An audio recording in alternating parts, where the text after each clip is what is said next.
There's a piece of Nashville that's been waiting a very long time to become itself. You can see it from downtown, just across the Cumberland.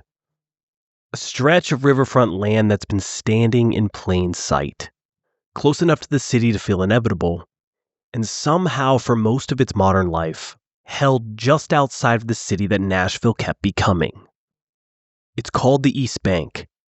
And before it was renderings or master plans or political speeches, it was something rougher.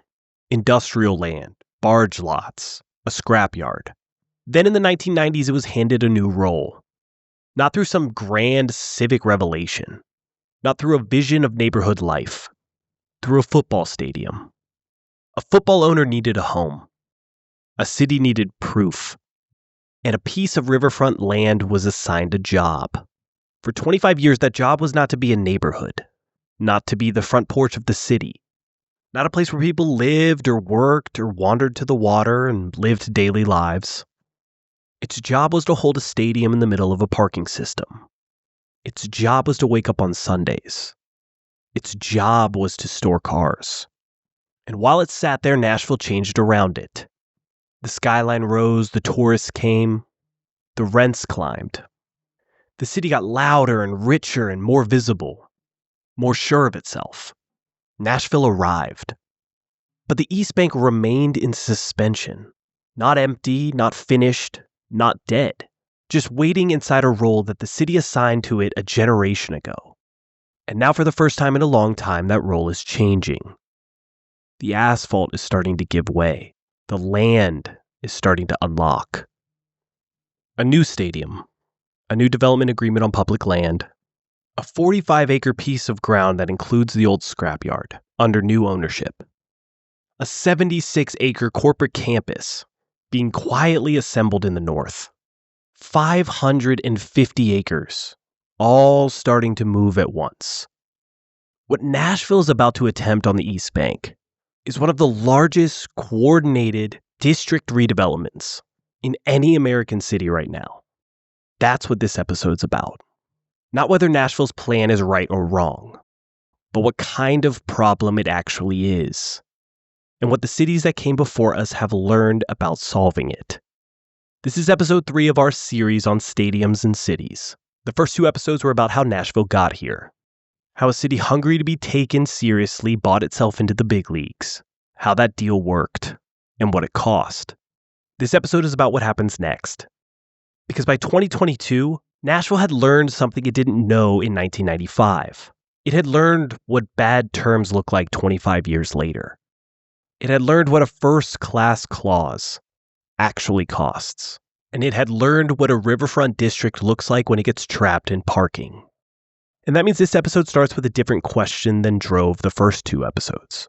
It's no longer how do we get a team, but now that this land is finally open, what do we do with it? But before we can talk about what the East Bank might become, we have to understand what changed in the New Deal. Because the new stadium is not just about a new building. It is the legal instrument that finally broke the old logic. And that's where this story starts. This is Loophole City, a stadium that changed a city.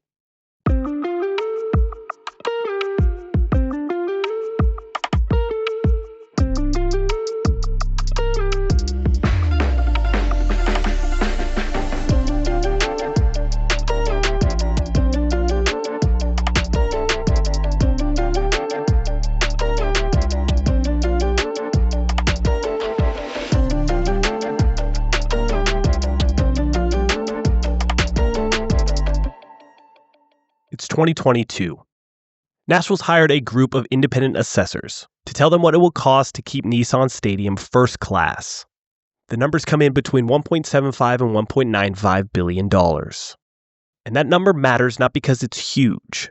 Renovating the old stadium would keep Nashville on the same treadmill it had been on since the 1990s. Patching an old stadium and chasing a moving NFL standard. All while keeping the East Bank locked in the same basic role it has been in for 25 years. So Nashville, under Mayor Cooper, makes a different choice. They'd build a new stadium. Total cost, $2.1 billion. The public contribution was $1.26 billion. The state threw in $500 million, and the Metro Sports Authority issued $760 million in bonds. The Titans and the NFL contributed $840 million, plus any construction cost overruns. And that last part matters, because this is where the leverage shift becomes visible. In 1996, Nashville was the backstop. If costs escalated, if the building aged, the city absorbed it. That was the deal of a city trying to prove it belonged. In 2022, the structure changes. The team takes construction overruns. The team takes on maintenance and operations. Nashville is still putting in real money. A lot of it, but this time, Nashville is no longer signing up to be the permanent backstop for the whole machine. That doesn't make this new deal simple. It doesn't make $1.26 billion in public money a clean and obvious bargain. But it does mean that the city is negotiating from a different place than it was in the 90s. And then there's the number that matters the most for everything that comes next. In 1995, the original deal requires 7,500 parking spots. In 2022, that number becomes 2,000. From 7,500 to 2,000. That single change makes the East Bank neighborhood possible. That's the real hinge. Because Nashville did not suddenly stumble on the East Bank opportunity. It unlocked it by changing one number in a contract. Now, for the first time in a long time, the East Bank is available for something outside of storing cars. But that unlock didn't just apply to the 30-some acres that the stadium sits on. It applied to all 550 acres of the East Bank. And 550 acres is a lot of land. Before we get any further, let me set a map for you. The East Bank is 550 acres. For context, that's about 10 times the size of the Gulch. Metro directly owns 130 acres of it, which is about 24% of the district, which means 76% of the East Bank is private. Hold that in your head because the ratio is extremely important. Metro owns a quarter, and everybody else owns 3/4 of it. On its quarter, Metro is doing things that you would hope a city would do. It signed a development agreement with a master developer for the first 30 acres. The project is called East Point, and in it there's affordable housing that's locked into ground leases for 99 years. The first time Nashville has ever attempted to do something like that. There's also a goal to lower the James Robertson Parkway Bridge that would turn essentially a wall splitting the district into a street. And they've put a real budget for infrastructure that has to get built before anything works. By the standard of what most American cities have tried on public redevelopment in the last 20 years, it's near front of the pack. But 30 acres is 30 acres. The East Bank is 550. What Metro has control over is a small, sharp instrument. What it has influence over is a district. And those are very different things. To do the harder thing, to influence a district it does not control, Nashville did something that most American cities don't do this early. It built a coordinating authority. It's called the East Bank Development Authority, or the EBDA. It has a CEO, a board, a staff, a budget, and quarterly reports. The reports are long and dense and full of utility, the kind of document that most people will never read. But there's one sentence that's buried in the most recent report that tells you exactly what the EBDA is up against. The sentence is about a pump station. Metro Water Services is planning to build it to handle the wastewater for the northern end of the East Bank. And the report says the timing of the pump station, quote, is pending future development plans by Oracle and others. End quote. Pending Oracle. That is the whole problem of the East Bank in one bureaucratic sentence. A piece of public infrastructure needed by many, sitting on a timeline controlled by a tech company whose plans keep changing. That is what the EBDA has to coordinate. Not once, not on one project. Across 40 plus active projects. Across 15 plus institutional partners. Across 550 acres. Across time horizons longer than any mayor's term. The structure is there. The authority exists. Whether it survives what's coming, that's a different question. Because most of the East Bank is not going to be built by Metro or their master developer. Most of the East Bank will be built by private owners on their timeline with their capital, answering to their investors. Two of those private deals are ones to watch because they are moving right now. They are the first real test of what private East Bank development will look like, and they could not be more different from each other. The first is the scrapyard, 45 acres, between the Cumberland and I-24. It has a chain link perimeter, a metal recycling operation that has been running under different names for decades. For a long time, the land was owned by an entity called Nashville Recycling LLC, which ultimately traces back to Icahn Enterprises, the investment vehicle behind billionaire Carl Icahn. So for a lot of people paying attention from a distance, this was the story. Some New York investor was sitting on 45 acres of the most strategically important land in Middle Tennessee and collecting rent from a scrapyard, waiting to see what the city would do. And then in August of 2025, he sold it. The sales price was $245 million. That works out to about $5.4 million per acre, which is among the highest price ever paid for urban Nashville property outside of the immediate downtown core. The entity is called TEB LLC. They're local investors. Two names in the public filing were David Beerley and Sam Lingo. Local names, local money, local investors. And that's the first important thing about this deal. Because the story that many of us had been telling about the East Bank, that the land would be shaped by outside capital, by absentee owners, by people who didn't live here, that story got complicated the day the deed was recorded. The people who now have the most valuable, contiguous plot of private land on the East Bank live here. They are part of the civic fabric. They are answering to other local investors. That is not a worse situation than an absentee owner. In many ways, it's a lot better. But it's still a private situation. And a private situation comes with private logic.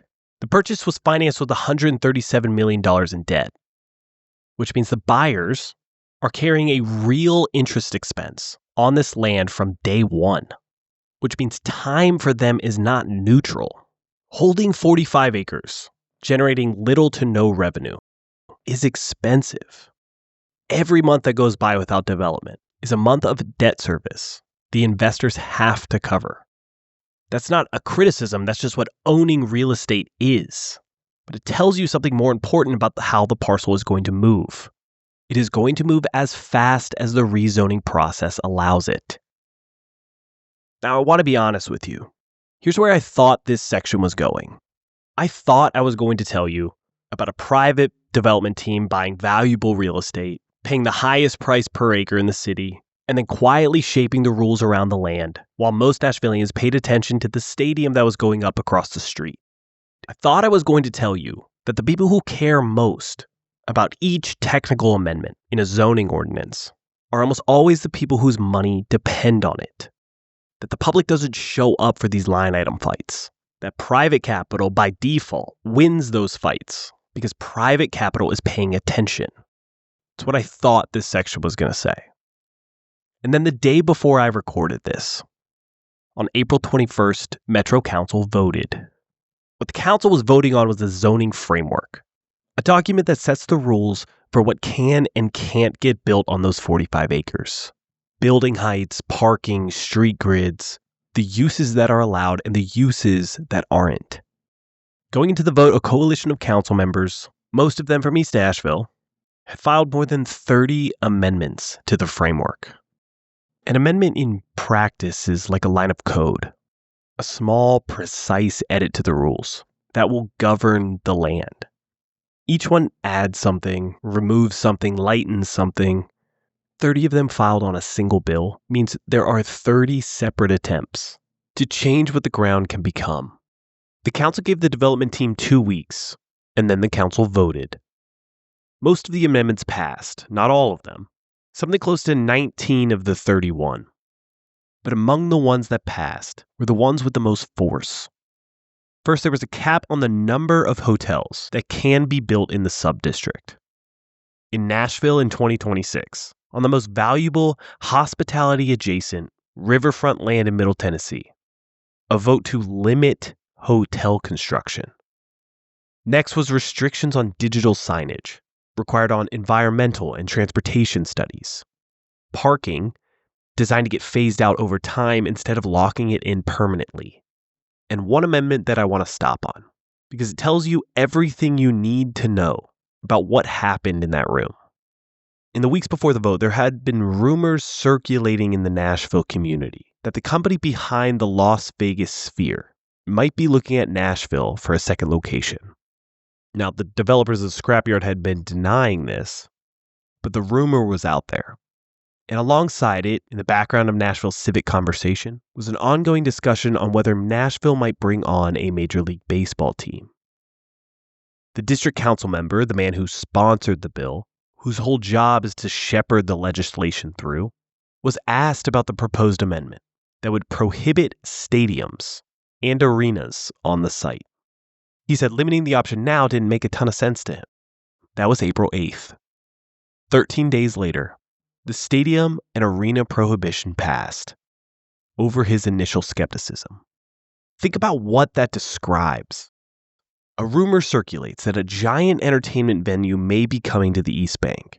A coalition of council members, not the mayor, not the development team, not even the bill's sponsor, drafts language that would prohibit that use forever.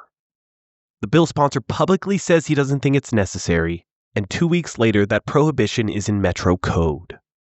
That is a political system doing something very specific. It is identifying a future that a significant number of elected representatives do not want, and it is locking that future out before anyone has a chance to propose it. Not in a master plan, not in a vision document, in code. On the night before the vote, the councilman who sponsored the bill was asked what the amendments were really about. He said that what he had been hearing in the district over and over was one simple thing. Enough with the tourists. We've got plenty of them. What about us? What about the people who live here? What about the people that make this city run? Enough with the tourists. That is the political center of gravity that shaped this vote. That is the sentence underneath the 31 amendments and hotel cap and the stadium ban and the signage restrictions. A collective decision written into code that this piece of the East Bank was not going to be another Lower Broadway. One more detail from the vote before we move on. The name of the subdistrict has changed. For the last several months, the project has been referred to as the East Bend. That was the shorthand everyone used. As part of the amendment package, it was renamed. The new name in Metro Code is Washington Bend. Washington is the Shawnee word for the Cumberland River. So this is not a one-off gesture. It's part of a pattern. 45 acres of riverfront with a Shawnee name in Metro Code. A hotel cap. A stadium ban. A design review committee that's still on the table. These are not abstractions. These are things that are now law. Now widen the frame again, because just to the north, a different kind of land story has been unfolding since 2021. In April 2021, Metro Nashville's Industrial Development Board approved an $175 million economic incentive package for Oracle Corporation. The company announced to build a global headquarters on Nashville's East Bank, 76 acres, riverfront, north of the stadium site, in a subdistrict called River North. In return, Oracle committed to 8,500 jobs at an average salary of $110,000 by the end of 2031. The incentive itself is worth a minute. It's not a subsidy, it's not a grant, it's essentially a reimbursement. Oracle agrees to pay $175 million upfront in infrastructure, roads, utilities, environmental cleanup of a former dump site, and in exchange, Metro agreed to reimburse Oracle for half of its annual property tax payments on the site, up to a cap of $175 million over 25 years. The kind of instrument has a name. It's called a pilot, a payment in lieu of taxes. The logic is this. The land before Oracle showed up was generating almost no property tax. And after Oracle builds, the land will generate a lot of tax. So the city agrees that for a period of years, half of that new tax revenue goes back to Oracle to pay off the infrastructure that they built. The idea in theory is that everybody wins. Oracle builds an $175 million improvement to a part of the city that needed it. The city gets 8,500 high-paying jobs. Public gets Riverfront Park, a greenway, a pedestrian bridge to Germantown. Oracle gets reimbursed from revenue that wouldn't have existed without the campus. That's the theory. 5 years later, here's what it actually looks like. Oracle has acquired more than 76 acres at a cost of roughly $379 million. They've released multiple rounds of renderings. They have announced a partnership with Nobu for a luxury hotel and a restaurant on site. And they finally broke ground in February of 2026. But the structural thing I want you to stay with is this. In 2021, Metro signed a deal that assumed Oracle would build a 70-plus acre global headquarters on a tight time horizon. In 2026, Oracle is still Oracle. The company that signed the deal in 2021 and the company navigating 2026 are in meaningful ways not the same company. AI has changed what Oracle does. Strategy has shifted. Real estate needs have evolved. And that's not a scandal. That's what big companies do. They evolve. The question is whether the deal that Metro signed evolves with them. And the answer, as far as the public records show, is largely no. The deal is what the deal is. The incentives are what they are. The job commitments are what they were. But the company's willingness and ability to deliver those things, that is not a fixed quantity. That is a variable. Washington Bend, local investors. 45 acres, leveraged. Moving fast because time is expensive. And now moving forward under a zoning code shaped by an amendment blitz. Oracle, global corporation, 76 acres, well capitalized, moving slowly because strategy keeps changing, and operating under a pilot agreement negotiated in a different business era for a different company under a different economic logic. These are the two private counterparties sitting across the table from Metro right now. They want different things. They move at different speeds. They answer to different people. And just next to the new stadium, another 3 million square foot private development called Station East is waiting on a single public decision, the lowering of the James Robertson Parkway, before it can start. This is the texture of the private East Bank. 3 different owners, 3 different timelines, 1 district. All sitting downstream of what Metro decides to do, and how fast, and in what order. This is the real question of the East Bank. Not whether Nashville can build a nice piece of public land. East Point suggests it probably can. Not whether Nashville can attract investment. It already has. Not whether Metro can write strong rules. The vote in April suggests, on the right day with the right coalition, it can. The real question is, can Nashville do all of this across the whole 550 acres of the East Bank for the length of time it's actually going to take to build a neighborhood? And here's the thing, that's not a new question. Another American city has faced something very close to it in the last 20 years, on a similar scale, with a stadium in the center of it. What happened there is worth knowing. The city is Washington, D.C. The neighborhood is called Navy Yard, and it sits along the Anacostia River, about a mile southeast of the capital. If you want the closest thing Nashville has to a mirror for what it's trying to do on the East Bank, Navy Yard is probably it. And here's why. Navy Yard, through the 1990s, was a district most of people in Washington did not think about. Industrial waterfront, former shipyards, a patchwork of small private landowners, legacy industrial operators, and underused parcels. Close to the capital in distance, but far from it in every other sense. Through the early 2000s, D.C. began assembling pieces of a redevelopment plan. Public land was mixed in with private parcels, owned by different players with different intentions, and the city did not control most of the ground. And then in 2008, the district got an anchor. Nationals Park, the Major League Baseball stadium, home of the Washington Nationals, 41,000 seats, built on land the city acquired and then leased to the team, publicly financed, opened to an enormous fanfare. It was supposed to catalyze the neighborhood. That pattern should feel familiar to you. Here's what the Navy Yard has to teach us. The stadium opened years before the neighborhood did. Nationals Park opened in 2008. On game days, the surrounding streets filled up. Parking was a problem. Restaurants that served stadium crowds did good business on the 70-odd days a year that the team was playing. On a Tuesday morning in 2010, Navy Yard did not feel like a neighborhood. On a Tuesday morning in 2012, it still did not feel like a neighborhood. It started to feel like one around 2018, maybe 2019, more than 10 years after the stadium opened. The critique from urbanists and residents during that long gap was almost always the same. The stadium was there. The bars that served the stadium traffic were there. The luxury apartments that charged stadium-adjacent rents were there. But the fabric, the coffee shops on a Tuesday morning, the grocery stores, the dry cleaners, the specific small businesses that make a district feel lived in instead of staged, that fabric took another decade to arrive. And it didn't arrive because of the stadium. It arrived because what the city did around the stadium.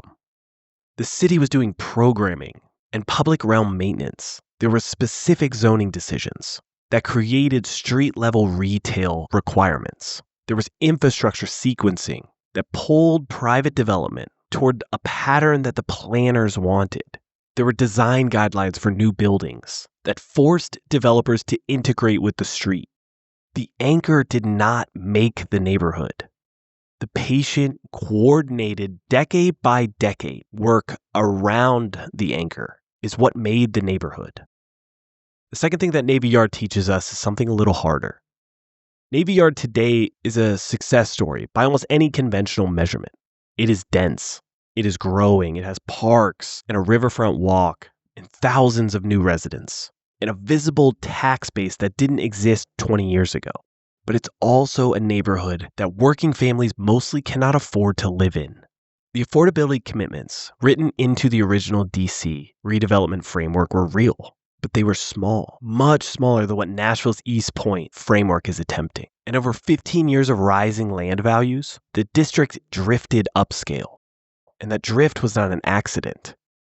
It was a predictable result of not building enough binding affordability into the underlying legal structure early enough to resist market pressure.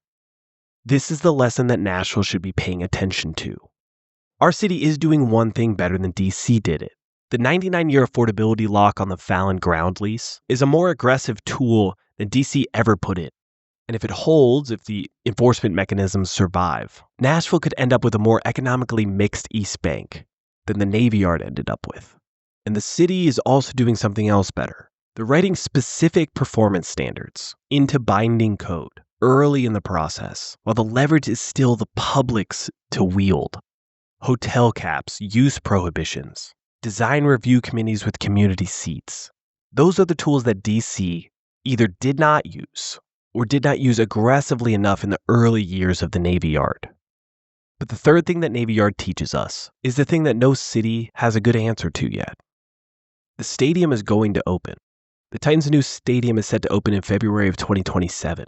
That is less than a year from recording this episode. And the day the ribbon gets cut, the clock starts. That clock is the gap between the stadium and the neighborhood, the period where the anchor exists and the district is under construction, and the retail has not moved yet, and the residents have not yet moved in, and the streets that are supposed to be humming on a Tuesday morning are still sitting with traffic cones. In DC, that gap was 10 years. If you look at New York and Hudson Yards, a different analog, it was about 6 or 7 years of very visible emptiness. In Nashville, it will be whatever Nashville makes it. And the thing that determined the length of the gap in every city that has tried this was not the quality of the stadium. It was whether the coordinating framework around the stadium was built before the stadium opened, and whether it had enough authority to keep making decisions through the whole period of the gap. Nashville has started that framework. The EBDA, the Design Review Committee, the 99-year ground leases, April's code amendments. Whether that framework holds across 15 or 20 years, that is the test. So what do we take from the Navy Yard? Not a template. Nashville's not D.C. The stadium economics are different. The market is different. The federal overlays are different. But three things carry. The anchor is the easy part. The neighborhood is the hard part. And the hard part takes twice as long as anyone wants to admit. The rules you write before the stadium opens matter a lot more than the rules you write after. Everything becomes harder to negotiate once the ribbon is cut. And coordinating entities have to outlast political cycles. DC's committee was formed in 2007. It's still there. Its continuity through 3 mayoral administrations and multiple economic cycles is a meaningful part of why Navy Yard eventually became a neighborhood. That continuity is what Nashville has not tested yet. EBDA is 2 years old. The Design Review Committee hasn't even passed yet. Whether these institutions still exist, still function, and still have authority in 2040, that is the question. Let me take you back to the East Bank one more time. Not in 2026 while the cranes are still up and the stadium is still unfinished. Further out. A Tuesday morning, say 2040. The new stadium has been open for 13 years. The first buildings of the East Bank are well past their ribbon cuttings. The parkway has been lowered. On that Tuesday morning, one of a few things is true. In the first version, East Bank Flats is at capacity. The daycare on the ground floor has a waiting list. A working family that could not afford to live downtown in 2024 is living there in 2040 because the ground leases said they could, because the enforcement mechanisms survived 3 mayors and 5 council cycles. The parkway is a street. It's not a wall. The greenway runs unbroken across the riverfront, through public land and private land alike, because someone back in the 2020s negotiated the right easements that carried through every private transaction. The Oracle campus was built. The Washington Bend parcels became a neighborhood. Not one anyone remembers voting for in a single meeting. It arrived in the way most neighborhoods do, a block at a time, under a code written on a night in April of 2026, when nobody was watching except the people that wrote it. A coffee shop is open on Tuesday morning. Kids are walking to school. The river is a part of ordinary life. In the second version, the stadium opened in 2027. The ribbon got cut. East Point's first buildings came online roughly around schedule. The East Bank Flats delivered the units and the affordability stuck, but the broader district drifted. The Oracle campus became something smaller than what was initially promised.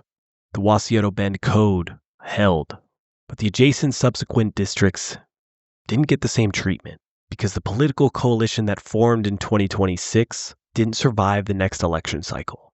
The Greenway got built, where the private developers' site plans accommodated it, and broke off where they didn't. Private capital coordinated with itself. Metro coordinated with each counterparty separately, and no one held the whole district in view on a timeline longer than a mayor's term. By 2040, a family applied for the East Bank Flats in 2026, got the unit. They lived there, but by 2040, the neighborhood around them, the one that was supposed to make the buildings feel like a part of something, was a cluster of expensive buildings that happened to be next to each other. On a Tuesday morning, it looked beautiful, but it doesn't quite feel like a neighborhood. Here's the thing about the East Bank. It's not a finished project. It's not a verdict. It is a living piece of the city, still taking shape. Public land, private land, contracts, streets, pressure, time. Most people never get to watch their city remake itself. But we do. And that's why this story is worth knowing. Not because one person gets to control the whole 550 acres. They don't. Not because the public peace will guarantee that the whole district turns out right. Because it can't. but because once you know how the land is shaped, what trapped it, what unlocked it, what has been promised this time, what has been written into code and what hasn't, you know how to watch it differently. You know what to look for. Not opening day, not renderings. On a Tuesday, does the public land set the tone or get swallowed by the private district around it? Does the river become part of daily life? Does the city hold the district in view long enough to create a neighborhood? 3 episodes ago, we started in a conference room in Chicago, a football owner trying to escape a deal, and a mayor trying to conjure up a new city. They made a bet and Nashville arrived. Now the East Bank is where Nashville decides what the arrival was for. The 1996 decision was made in a conference room.